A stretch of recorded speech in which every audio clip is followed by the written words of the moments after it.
একটা বিশেষ কাজে গিয়েছিলাম দিনাজপুরে, সাথে আমার ভাইয়ের বউ ওদেরকেও যেতে হয়েছিল দিনাজপুরে। আর আমি যাব বাড়িতে, এটা ওদেরকে আমি আগে থেকে বলে রাখিনি, যার জন্য ওরা বাসায় তেমন কোনো আয়োজন করেনি। আর কাজ শেষ হতে কতটা দেরি হবে সেটাও বুঝতে পারছিলাম না, যার জন্য বাড়িতে কোনো রান্নাবান্নার আয়োজন করাই ছিল না।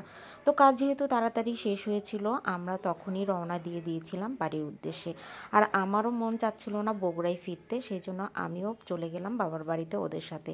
আর যেহেতু রাতটা এখন বাসায় নেই, আমাকেও কেন জানি আর বাড়ি ফিরে বাসায় একা একা থাকতে একদমই ভালো লাগে না। আর বাবার বাড়িতে যাওয়ার কথা শুনলেই তো সব মেয়েদেরই মন নেচে ওঠে। তো আমারও মন চাচ্ছিল যাই একবার ঘুরে আসি, বিশেষ করে আমার ভাইয়ের পিচ্চি ছেলে মেয়েটার কথা মনে হলে আমার ওখানেই থাকতে এখন বেশি ভালো লাগে। কথায় আছে না, গাছের চেয়ে ফলের ভালোবাসা বেশি আর কি, ফলের প্রতি। তো ঠিক সেই রকম এখন ভাইয়ের চেয়ে আমার ভাইয়ের সন্তানদের প্রতি আমার ভালোবাসাটা অনেক বেশি। ওদের মায়াই যেন আমাকে বারবার টেনে নিয়ে যায় ওদের কাছে। আর এইদিকে বাসায় ফিরতে ফিরতে আমাদের একদমই বিকেল 3:30 বেজে গেছে, দুপুর থেকে খাওয়া হয়নি। আমরা এসেই তাড়াতাড়ি রান্না শুরু করে দিলাম। আর আসার সময়ই একটা মুরগি কিনে নিয়েছিলাম, যেহেতু বাসায় তেমন কিছুও ছিল না, যেহেতু প্রস্তুতিই ছিল না যে আমি আসব।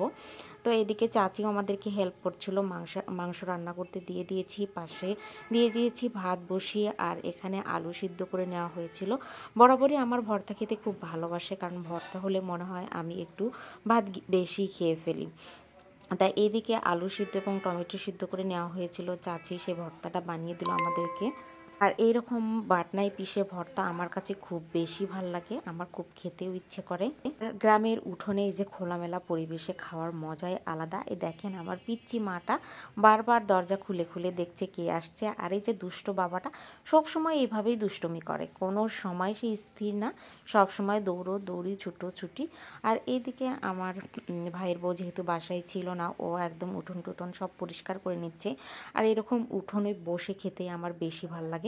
আর আমার ভাই ও তো পারলে তরকারি বারবার কষিয়ে একদম মানে ছিঁড়ে ফেলবে এরকম অবস্থা। তো ফাইনালি আমরা উঠোনেই সবাই খেতে বসে গেছি। আর আমার কাছে টমেটো ভর্তা এত বেশি ভালো লেগেছে বলে বোঝাতে পারবো না।